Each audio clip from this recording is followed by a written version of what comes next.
여러분 세상을 사실 때 기쁜 일이 많으십니까?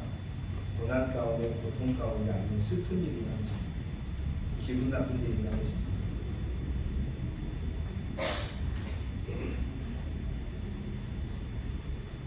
다시 한번 혹시 여러분들은 생각, 기억에 빨리 인지가 되는 것이 고통이 빨리, 아니면 어려움이 빨리 인지가 됩니까? 아니면 기쁘고 감사한 것이 빨리 되는가요?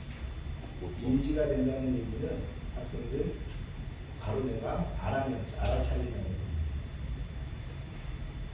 어떤 게 먼저 인지가 되십니까? 고통입니다. 보통 정답입니다. 사람이 감사하거나 기쁜 일보다 먼저 빨리 본능적으로 인지하게 되는 것은 고난과 내가 어려움을 먼저 인지하게 됩니다. 감사한 거, 우리가 아주 간단하게 생각해요. 저는 일을 많이 뽑았어요.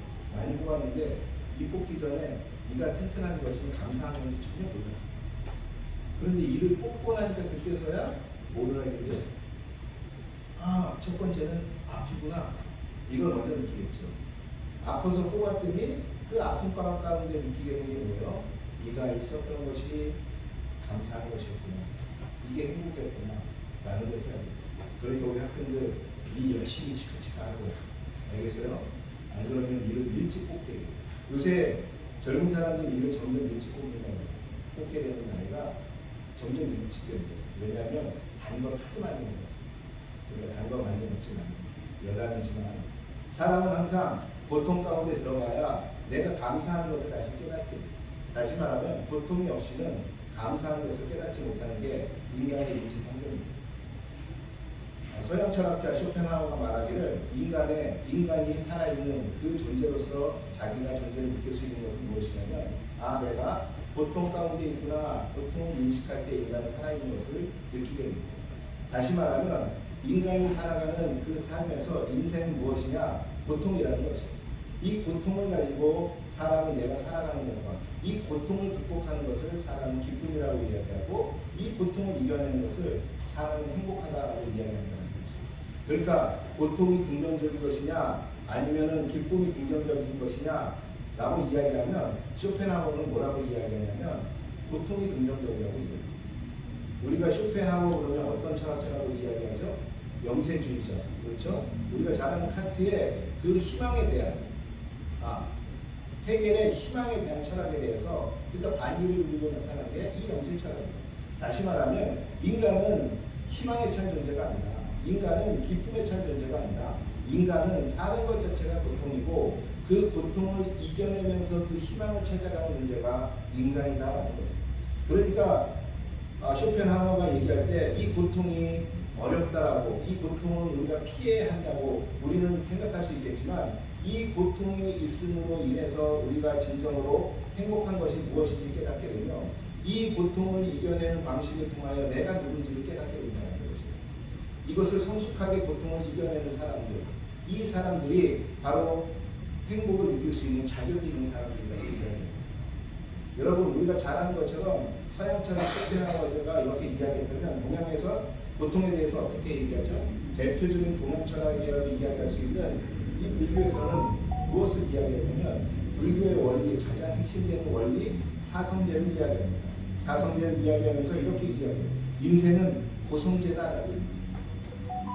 고성제가 무엇이냐면, 쇼펜하우어가 어떻게 보면 인생 상품하는 얘기예요. 인생 자체가 뭐다? 고다.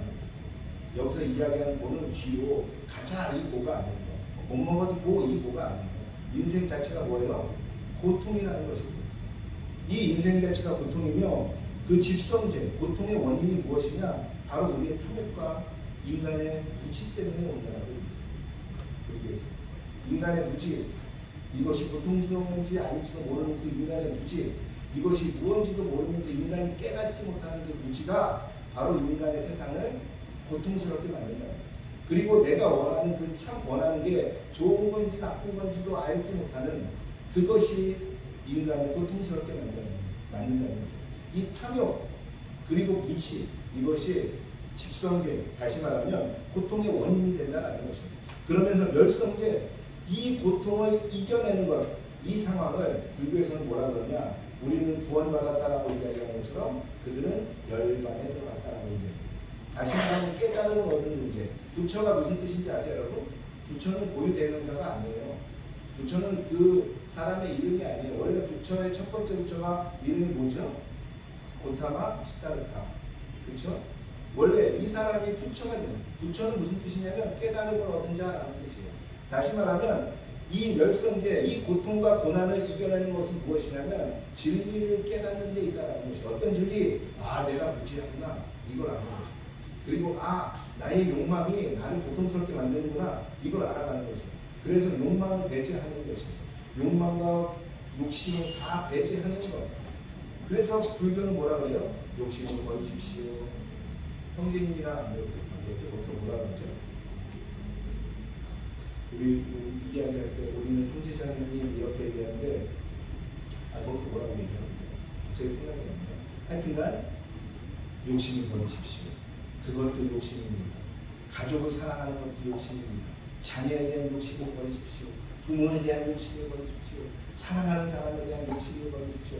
모든 것을 버리고 나면 그 욕심을 버리고 나면 당신은 깨달음을 얻을 수 있습니다. 라고 이야기합니다. 이게 멸성입니다. 그러면서 도성제, 그렇다면 이 해탈에 이르는 방법이 무엇이냐 라고 이야기하는 게 바로 8정도 8가지 가야 하는 길, 이것을 이야기하면서 뭐 참선도 하고 여러 가지를 이야기합니다. 다시 말하면 불교에서도 무엇을 얘기하냐면 고통은 우리의 삶의 일부가 아니라 우리의 삶 자체라는 것입니다.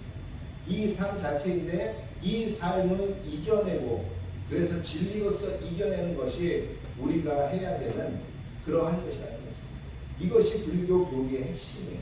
불교도 여러 가지 종파가 있지만 이 교리만큼은 변하지 않습니다. 그래서 불교에서도 사이비 불교냐 아니냐는 이 사성제를 그들의 핵심 교리로 하느냐 안 하느냐에 있어요. 여러분 이처럼 쇼펜하우 서양 철학에서도 이야기하고 동양 철학에서도 이야기하고 고통은 인생에서 수반되는 그냥 부록이 아니에요. 고통은 인생의 참모습이 고통이고 고난이다라고 이야기한다는 거죠. 그 고난 속에서 우리의 모습을 찾아가는 것, 어떻게 살아가야 되는지를 찾아가는 것, 이것이 중요하다라고 이야기합니다. 그러면 중요한 것은 그러면 우리가 항상 이야기하는 성경은 뭐라고 이야기하냐라는 것입니다. 성경은 이 고난과 고통에 대해서 어떻게 이야기하냐라는 것입니다. 원래 하나님이 세상을 창조하실 때 고난과 고통 속에서 창조하셨냐라는 것입니다. 아니다라고 이야기합니다. 성경은 하나님이 완벽한 세상을 인간이 살기에 완벽한 세상을 만드셨다라고 이야기합니다. 그러면서 그 인간이 만든 완벽한 세상 가운데 하나님과 동행하며 행복한 삶을 누리게 하며 하나님과 사랑을 나누는 존재로서 인간이 살아가게 만들었다는 것입니다. 이 세상에 고통과 고난이 없었어요. 하나님과 동행하는 동안에는 고난과 고통이 없었어요. 하나님과 동행하는 동안에는 이 세상을 살아가면서 내가 노동을 하는 게 힘들지 않았어요. 하나님이 우리를 도와주시고 하나님이 우리를 인도해 주시는 그 상황 가운데서는 아담은 고난과 고통이 무엇인지 몰랐어요. 그런데 고난과 고통이 언제 들어오게 됐냐? 인간이 하나님을 배제하고 하나님이 아닌 내 스스로 해보겠다 시작했을 때 이 고난과 고통은 죄 속에서 우리에게 들어온 것이다라고 성경은 이야기합니다. 다시 말하면 이 고난과 고통은 어디서 온 것이냐? 죄의 결과물이라는 이야기입니다. 다시 말하면 죄인으로서 죄의 결과물로서 온 것이 고난과 고통이라는 것이에요. 다시 말하면 쇼펜하우가 이야기했던 것처럼 인생 자체가 고난이다라고 이야기하는 것은 인생 자체가 고통이다라고 이야기하는 것은 곧 다시 말하면 우리 인간은 성경으로 보면 죄인이기 때문에 그렇다라고 이야기합니다. 우리 인간이 고통을 느끼고 고난을 느낀다, 어려움을 느끼고 어려움을 느끼고 내 삶 속에서 정말로 비애적인 삶을 느낀다라고 하는 이유는 무엇이냐면 우리가 희망을 못 갖는 그 자체가 바로 우리가 죄 속에 묻혀있기 때문이다 라고 성경은 이야기한다는 것입니다. 자, 다시 말하지만 쇼펜하우도 그 인간이 그 고통 가운데서 헤어나오지 못하는 이유를 무엇으로 보느냐? 바로 다른 것이 아니라 인간이 가지고 있는 본성 때문이라는 것입니다. 어떠한 본성, 내가 더 가져야 되는 본성, 어떠한 본성, 내가 더 잘 먹어야 되는 본성, 어떠한 본성, 내가 제보되는 조금 더 높은 곳에 있어야 되는 그 본성, 이 본성은 인간이 버릴 수 없는 본성으로서 비교하고 그것 때문에 인간은 남과 비교하며 그 본성에서 조금 더 나은 욕망을 성취하기 위해서 살아가기 때문에 이 고통 가운데서는 절대로 헤어나지 못한다는 것입니다. 그러면서 이야기하는 그것을 그러면 이룩하고 나면 기쁨과 희망이 오느냐? 아니요. 잠시 기뻤지만 권태감이 온다고 이야기해요. 다시 말하면 고통과 권태 속에서 인간은 왔다 갔다 하면서 사는 게 인간이라고 쇼펜 나오는 거예요. 그런데 성경은 거기서 한 수 더 이야기합니다. 왜 인간이 그러면 그렇게 됐냐라는 것이에요. 왜 인간은 고통 가운데서 내가 조금 기뻐도 다시 고통 가운데 들어가고 내가 이룩한 것 같아도 다시 내가 권태롭다가 내가 다른 욕망을 다시 갖게 되는 이유가 무엇이냐? 그것은 다름 아닌 하나님을 떠났기 때문이라는 거죠. 하나님을 떠나기 전에는 그렇지 않았다는 것이죠. 하나님이 세상을 만들어서 하나님과 동행할 때는 그렇지 않았다는 것이죠. 그렇기 때문에 이 고통 가운데 고난 가운데 살아가는 이유는 다른 것이 아니라 죄 때문이다 라고 성경은 아주 간단하게 그리고 명료하게 이야기해요. 그러면서 그 죄는 무엇이냐? 죄는 내가 도둑질해서 내가 거짓말해서 내가 사람을 때려서 내가 사람을 죽여서 이러한 법적인 그러한 죄를 이야기하는 것이 아니라 바로 가장 큰 죄, 하나님을 떠나 있는 그 삶 자체가 죄이고 그렇기에 너희에게 오는 것은 무엇이냐? 고통과 고난이고 성경은 간단하면서도 명료하게 그럼 이것을 어떻게 풀면 되느냐? 성경은 더 간단하게 이야기합니다. 하나님께 돌아오라는 것입니다.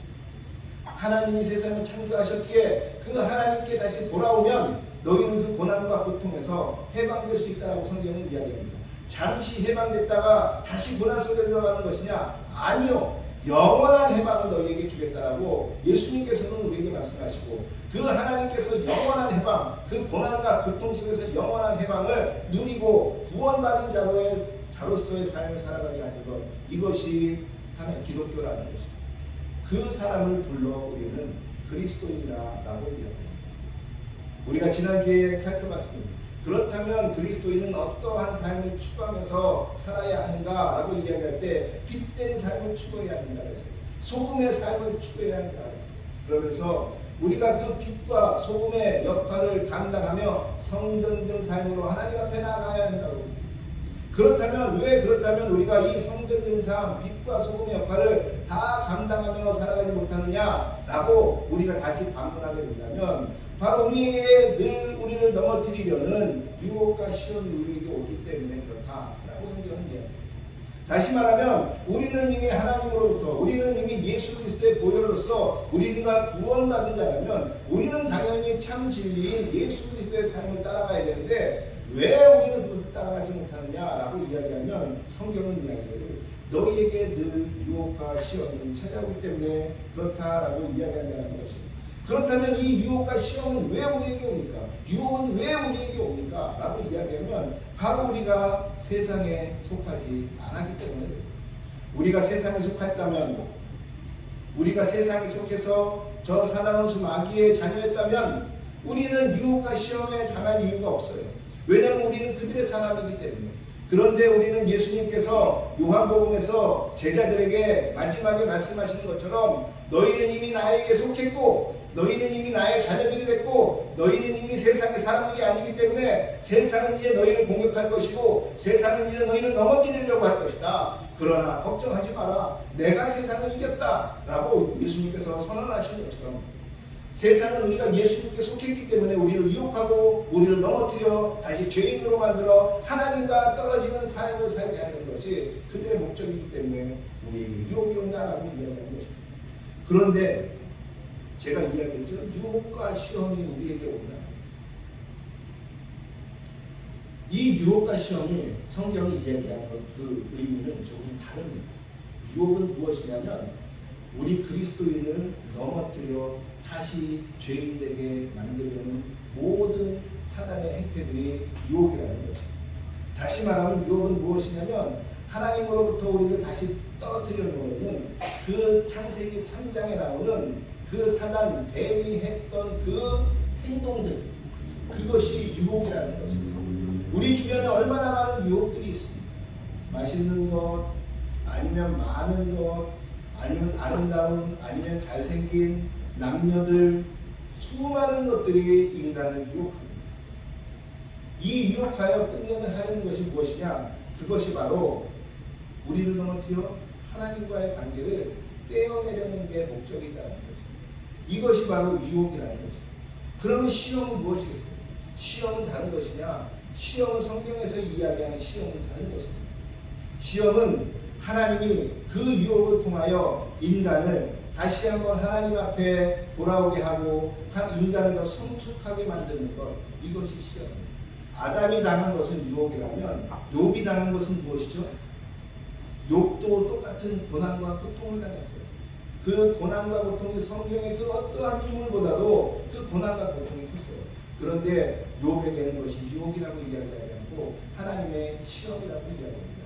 어느 날 사탄이 하나님 앞에 와서 묻습니다. 하나님, 저 욥이 당신이 복을 주시고 많은 것을 가졌고 그러기 때문에 하나님을 찬양하는 것이지, 저 욥이 많은 것을 다 잃고 심지어는 그의 하나님이 부어주신 모든 것을 잃는다면 그는 분명히 하나님을 떠날 것입니다 라고 이야기했을 때 하나님이 마음껏 그를 시험해도 좋다라고 이야기합니다. 다시 말하면 하나님의 허용하에 유혹이와 그것을 거치는 것, 이것이 시험이라는 거죠.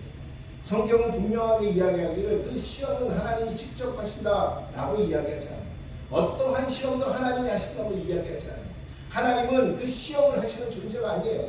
다만 하나님의 허용하에, 욥처럼 하나님의 허용하에 사단이 우리를 유혹하여 넘어뜨리려고 하는 것, 이것이 바로 시험이라는 거죠. 그런데 재밌는 것은 성경은 또 이야기합니다. 하나님께서는 그러나 그 어떠한 시험도 우리가 감당치 못할 만한 시험을 허용치 않으신다는 거죠. 우리가 감당할 수 있을 만큼만. 그러니까 우리가 지금 살아가고 있는데 내가 너무 어렵고 힘들고 내가 이 고통 고난만큼 내가 이겨내지 못할 것 같은데 이것이 나에게 왔다면, 말씀대로라면 이것은 우리가 능히 감당할 수 있는 시험들이에요. 능히 감당할 수 있는 유혹들이에요. 왜? 하나님이 허용하셨다면 그것은 내가 감당할 수 있는 능력이 있기 때문에 하나님이 허용하셨다는 거죠. 이것이 유혹과 시험의 차이점입니다. 유혹은 결론적으로 우리 인간을 넘어뜨리려고 하는 것이에요. 그런데 유혹이 오는 이유는 무엇이냐? 아주 성경은 간단하게 이야기합니다. 베드로후서 2장 14절에 음심이 가득한 일을 가지고 범죄하게 그치지 아니하고 굳세지 못한 영혼들을 유혹하며 라고 얘기합니다. 다시 말하면 우리의 믿음과 신앙이 굳세지 못할 때 오는 것이 무엇이냐? 사단은 저기에 저 사람의 약점이 있네, 포인트가 있네, 저기를 공격해야지, 굳세지 못한 부분을 공격해야지 하면서 우리에게 유혹으로 나아갑니다. 무엇이었냐면 하나님은 나의 창조주시고 하나님의 말씀은 옳고 하나님이 이끄시는 것은 행복한 것이고 하나님을 따르는 것이 나에게 행복이다 라는 절대적 믿음을 가지고 있었어요. 이 절대적 믿음의 진리, 이것을 우리가 견딘다면, 우리가 인내한다면, 시험 가운데 인내한다면 이 절대적 진리 가운데 우리를 완전하고도 성숙한 믿음의 사람으로 만들어 가신다는 거죠. 여기서 이야기하는 완전하고 성숙한 사람은 돈이 많아서, 권세가 많아서, 지식이 많아서 세상 가운데 완전하게 보이는 이 사람을 말하는 것이 아니라 온전하게 하나님의 이끌림 속에서 하나님과 동행할 수 있는 그러한 사람을 믿음으로써 따라갈 수 있는 그러한 사람을 만드는 것, 이것이 완전하고도 성숙한 사람이라고 성경은 얘기합니다. 그 아담이 행복했었던 이유는 무엇이냐? 바로 하나님을 온전히 믿고 완벽하게 믿고 신실하게 믿고 그분의 이끌림에 동행하며 따라갔던 삶이기 때문에. 여러분, 아담은 땅 파지 않았을까요? 아담은 아무것도 안 하고 누워서 매일 누워있다가 자다가 일어나서 배고프면 밥 먹고 이런 삶을 했을까요? 아담의 가장 큰 그에게 내려진 하나님의 사명은 무엇이냐? 하나님이 만드신 그 창조 세계를 지키고 보존하고 가꾸라는 것이었어요. 다시 말하면 아담은 그 하나님의 창조 세계를 가꾸는데 그는 땅을 팠을 것이고 그는 꽃을 키웠을 것이고 그는 모든 것에서 물을 줬을 것이에요. 그도 노동을 했을 것이에요. 그러나 그는 노동을 하면서 한 번도 그것을 고난이나 고통이라고 느끼지 않았던 이유는 무엇이냐면 그 노동을 통해서 하나님이 나에게 완전하고 성숙한 사람으로서 하나님께서 나를 이끌고 계시다는 그 기쁨과 행복이 있기 때문에. 여러분, 그러기에 이 기쁨과 행복이 있으면 내가 어떠한 일을 하든 어떠한 상황에 있다고 하든 우리는 완전하고 성숙한 사람이 될 수 있는 것이 어떤 것? 바로 하나님께서 나를 이끌고 계시고 그 하나님은 완전하시고 그것이 곧 나의 행복의 길이다 라는 절대적 믿음을 가지고 있는 사람, 이 사람에게는 어떠한 노동을 하든 어떠한 상황에 있든 그는 먼저 하나님 앞에 감사하며 기쁨으로 나아갈 수 있는 사람이라는 것입니다. 그러게 그는 고통보다는 감사함을 먼저 생각할 것입니다. 그러게 그는 내 어려움보다는 하나님께서 내게 주신 것을 먼저 생각할 것입니다. 그러게 그의 삶 속에서는 고통이 먼저 오는 것이 아니라 감사와 기쁨이 먼저 올 수밖에 없어요. 얼마 전에 저희 어머니하고 통화를 했습니다. 어머니 이제 연세가 80이 넘어가시니까 모든 것이 불만이세요. 특히 같이 살고 있는 제 동생 부부가 이제는 재수 씨뿐만이 아니라 이제는 그 자신의 아들도 불만해요. 그런 얘기 있잖아요. 나이가 먹으면 점점 어떻게 되냐 다시 어떻게 되나요? 애로 돌아갑니다. 쟤는 이런 얘기까지 해요. 지들은 맛있는 거 먹고 우리는 맛있는 거 안 사요. 완전 애예요. 성경의 말씀은 진리예요. 그래서 제가 그날 밤에 또 저희 아들하고 카톡을 하다가 저희 아들이 기숙사에서 나와서 지금 작은아버지 지금 잠깐 들어갔거든요. 할아버지 할머니가 좀 힘들게 하고 그래서 제가 카톡을 했어요. 미래 아빠의 모습이야. 이렇게 네가 나중에 당해야 돼. 아빠의 모습이야. 모든 것이 불만이었어요. 모든 것이.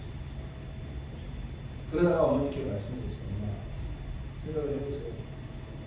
저희 지금도 기억 속에 겨울하면 기억나는 건 연탄 떨어질까 걱정했어요. 지금도 기억나는 것은 겨울하면 생각나는 건 김치라도 풍족히 있어야 되는데 그거 준비하려야 되는데 겨울이라고 생각해요. 겨울하면 생각나는 단어들이에요.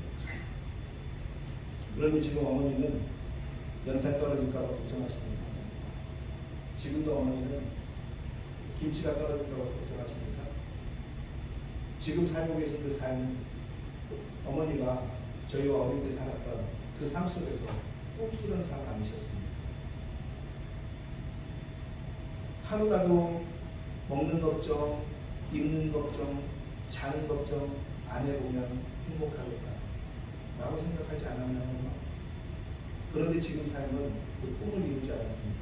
그런데 왜 어머니 우리 권사님께서 기쁘나 아니면 감사의 말이 나오지 않고 불만과 불평의 말이 나오지 않습니다.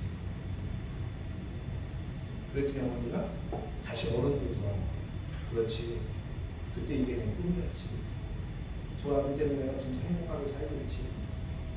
그러다 10분 후에 다시 불만이 나왔지. 그럼에도 불구하고 여러분, 인간은 내가 느끼는 고통만을 먼저 생각하고 있어요. 그런데 감사가 나오면 나는 행복해져. 그런데 내가 꿈꿨던 그것들이 내가 이루어지고 있다는 것을 생각하면 기쁨이 나오기 시작하고 행복해지기 시작해요. 심지어는 작은 것에 감사하기 시작하고 작은 것에 기쁨을 느끼기 시작하면 먼저 그것을 느끼려면 고통을 우리가 생각하지 않게 돼요. 아담은 하나님과 동행하는 것이 기뻤어요. 아담은 하나님과 함께 있는 것이 행복했어요. 그 믿음 때문에 그는 어떠한 어려운 일을 해도 그것이 고통이라고 느끼지 않았어요. 그것이 고난이라고 느끼지 않았어요. 그것을 성경은 무엇이라고 이야기하냐? 그것을 곧 완전하고 성숙한 자라고 이야기한다는 것이에요. 내가 돈을 많이 갖고 권력이 있어서 완전하고 완전 무결한 그런 사람이 되는 것을 이야기하는 것이 아니라 어떠한 상황 속에서도 자족할 수 있고 어떠한 상황 속에서도 감사할 수 있는 그 사람을 완전하고 성숙한 자라고 성경은 이야기한다는 것이에요. 여러분은 어떠한 삶을 살아가고 계십니까? 지금도 완전하고 성숙한 자로서의 삶을 사시고 있습니까? 아니면 지금도 어린아이와 같이 나의 그 소망과 희망을 위해서 달려가는 삶을 살고 계십니다. 성경은 그러기 위해서 딱 두 가지 이야기합니다. 다른 거 이야기하지도 않아요. 많은 것을 이야기하지도 않아요. 너희가 그 고통과 고난을 극복하기 위해서 그 시험을 이기기 위해서 너희가 해야 할 일이 너무 많다 하고도 이야기하지 않아요. 불교처럼 8가지 팔정도를 이야기하면서 8가지씩 이야기하지도 않아요. 오직 딱 2가지 이야기합니다. 첫째, 너희가 시험과 고통을 이기고 싶으면 너희가 예수 그리스도 안에 있으라라고 이야기해요. 그리고 2번째 무엇을 이야기하냐? 너희가 그 말씀의 진리로 세상을 이기라라고 이야기합니다. 이 2가지 이야기예요. 무엇? 예수 그리스도 안에서 말씀으로 살아가는 삶, 이 삶을 너희가 살고 그것을 위해서 너희가 노력한다면 너희는 바로 완전하고도 성숙한 삶을 살아가는 존재로 하나님이 만들어 가신다는 것이에요. 우리가 만들어가는 게 아니에요. 내가 힘들게 내가 완전한 자로 만들려고, 내가 완전한 자로 성숙한 자로 살아가려고 내가 노력하고 내가 부단히도 내가 그것을 위해서 달려가는 그러한 삶을 성경은 이야기하는 게 아니라 너희가 주 안에 있으며 주의 말씀으로 너희가 살려고 그것을 몸부림친다면, 그리고 너희가 그것만 믿는다면 그것을 만들어 가시는 분은 누구시냐? 하나님께서 만들어 가신다는 것이에요. 주님께서 만들어 가신다는 것이에요. 그것을 만들기 위해서 사단이 우리를 넘어뜨리는 그 유혹을 하나님은 이용하여 우리를 시험하사 우리가 이길 수 있기에 한 번 이기고 두 번 이기고 세 번 이기면 너희가 성숙한 자로 인내하기만 하라는 거죠. 무엇으로? 주 안에서 그 말씀으로 인내하면 하나님께서 너희를 성숙한 자로 만들어 가시는 거예요. 그것이 어렵습니까? 어려우세요? 여러분, 스님들이 아침 새벽부터 일어나 저녁에 잘 때까지 그들이 하는 참선과 그들이 하는 여러 가지 수련들은 우리 기독교로 치면 너무너무 어렵습니다. 그런데 그들은 그 거짓 진리를 위해서라도 그 모든 것을 해내고 있습니다. 오직 딱 두 가지, 주 안에서 말씀으로 믿는, 이 말씀을 믿고 행하려고 하는 이 두 가지 이야기입니다. 이것이 어렵습니다. 왜 이게 어렵게 느껴집니까?